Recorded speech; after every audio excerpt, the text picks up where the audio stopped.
ஒரு நிமிஷம் யோசிச்சு பாருங்களேன். உங்க ப்ரொடக்ஷன் லைன்ல ஒரு பெரிய பிரச்சனைக்கு காரணம் ஒரு மிஷின் கோளாறு இல்ல, ஆனா அங்க வேலை செய்யறவங்களோட மனநிலை அல்லது ஒரு சின்ன கம்யூனிகேஷன் கேப்பா இருந்தா எப்படி இருக்கும்? இந்த கேள்விக்குள்ள தான் நாம தேட போற பதில் ஒளிஞ்சிருக்கு. உற்பத்தி துறையில டெக்னிக்கல் ஸ்கில்ஸ் ரொம்ப ரொம்ப முக்கியம், அதுல சந்தேகமே இல்ல.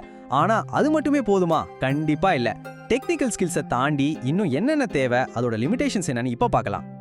இப்போ ஒரு சூப்பர்வைசரோட ஜாப் டிஸ்கிரிப்ஷன் எடுத்து பார்த்தீங்கன்னா அதுல technical expertise, process discipline, target achieve பண்றதுன்னு தான் போட்டிருக்கோம்.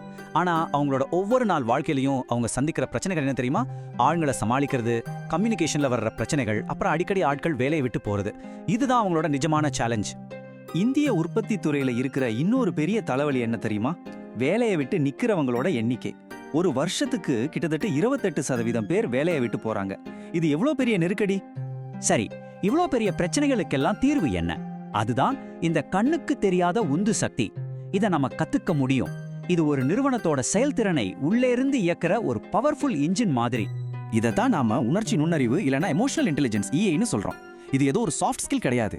இது ஒரு முக்கியமான பிசினஸ் குவாலிஃபிகேஷன். அதாவது நம்ம உணர்ச்சிகளை புரிஞ்சுக்கிட்டு அதை சரியா நிர்வகிக்கிற திறன் தான் இது. இந்த எமோஷனல் இன்டெலிஜென்ஸ்ல 4 முக்கியமான விஷயங்கள் இருக்கு. 1, சுய விழிப்புணர்வு.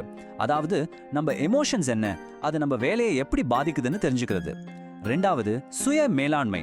டென்ஷனான நேரத்துல நம்ம உணர்ச்சிகளை கட்டுப்படுத்துறது. 3வது, சமூக விழிப்புணர்வு. நம்ம டீம்ல இருக்கிற மத்தவங்களோட உணர்வுகளை புரிஞ்சுக்கிறது. கடைசியா, சமூக திறன்.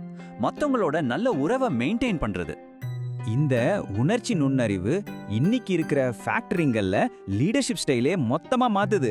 அதிகாரம் செய்யற ஒரு பாஸ் கான்செப்ட் எல்லாம் இப்போ வேலைக்கு ஆகாது. அதுக்கு பதிலா வழி நடத்துற ஒரு கோச்சா மாறினா மட்டும்தான் ஜெயிக்க முடியும். நம்ம டீம்ல இருக்கிறவங்களோட தனிப்பட்ட வளர்ச்சியில நாம இன்வெஸ்ட் பண்ணா அது கம்பெனிக்கு நல்ல ரிசல்ட்ஸை கொடுக்கும். இது ஒரு நல்ல விஷயம் மட்டும் இல்ல, இது ஒரு சூப்பரான பிசினஸ் ஸ்ட்ராட்டஜி. இந்த புதுவிதமான லீடர்ஷிப் எப்படிப்பட்ட ரிசல்ட்ஸை கொடுத்திருக்குன்னு பார்ப்போம். முதல்ல ஸ்டிச் ப்ரோக்ராம். இந்த ப்ரோக்ராமோட நோக்கம் என்னன்னா, சூப்பர்வைசர்ஸ்க்கு எமோஷனல் இன்டெலிஜென்ஸ், பிரச்சனை எப்படி சமாளிக்கிறது மாதிரியான முக்கியமான சாஃப்ட் ஸ்கில்ஸ்ல ட்ரைனிங் கொடுக்கிறது தான். இந்த சாஃப்ட் ஸ்கில் ட்ரைனிங்கோட நேரடி விளைவு என்ன தெரியுமா? வேலையை விட்டு நிக்கிறவங்களோட எண்ணிக்கை 15% குறைஞ்சிருக்கு. இது கம்பெனிக்கு ஸ்டெபிலிட்டியை கொடுக்குது, அனுபவம் உள்ளவங்களையும் தக்க வச்சுக்க உதவுது. அது மட்டும் இல்ல, நல்லா ட்ரைனிங் எடுத்த சூப்பர்வைசர்ஸ் இருந்ததால ப்ரொடக்ஷன் திறனும் 5.8% அதிகரிச்சிருக்கு. பாத்தீங்களா, சாஃப்ட் ஸ்கில்ஸ்க்கும் லாபத்துக்கும் நேரடி சம்பந்தம் இருக்கு. சரி, இதுல செஞ்ச இன்வெஸ்ட்மெண்ட்டுக்கு எவ்வளோ ரிட்டர்ன் வந்திருக்கு தெரியுமா? நீங்களே ஆச்சரியப்படுவீங்க. இந்த ட்ரைனிங்குக்கு செலவு செஞ்ச ஒவ்வொரு ரூபாய்க்கும் 54 மடங்கு லாபம் கிடைச்சிருக்கு. சாஃப்ட் ஸ்கில்ஸ் ஒரு உறுதியான பிசினஸ் இன்வெஸ்ட்மெண்ட்னு சொல்றதுக்கு இதை விட பெரிய ஆதாரம் தேவையா என்ன? அடுத்ததா PACE ப்ரோக்ராம். இது பெண் ஊழியர்களோட கம்யூனிகேஷன் மற்றும் லைஃப் ஸ்கில்ஸை டெவலப் பண்றதுல கவனம் செலுத்துச்சு. இது வெறும் வேலைக்கான ட்ரைனிங் இல்ல, வாழ்க்கைக்கான ஒரு பயிற்சி. இந்த சார்ட் ஒரு தெளிவான கதையை சொல்லுது. PAC ட்ரைனிங் எடுத்த ஊழியர்களோட உற்பத்தி திறன் மற்றவங்களை விட 20% அதிகமா இருந்திருக்கு. ஒருத்தரோட தனிப்பட்ட வளர்ச்சி அவங்க வேலையில எப்படி எதிரொலிக்குங்கிறதுக்கு இது ஒரு பக்கா உதாரணம். நீங்க மெஷின்களை பத்தியும் டெக்னிக்கல் விஷயங்களை பத்தியும் ஒரு எக்ஸ்பர்ட்டா இருக்கலாம், ஆனா உண்மையான வெற்றியை தீர்மானிக்க போறது அந்த மெஷின்களை இயக்குற மனிதர்கள் தான். அவங்கள வழி நடத்துற இந்த தலைமைத்துவ திறன்கள்ல முதலீடு செய்ய நீங்க தயாரா?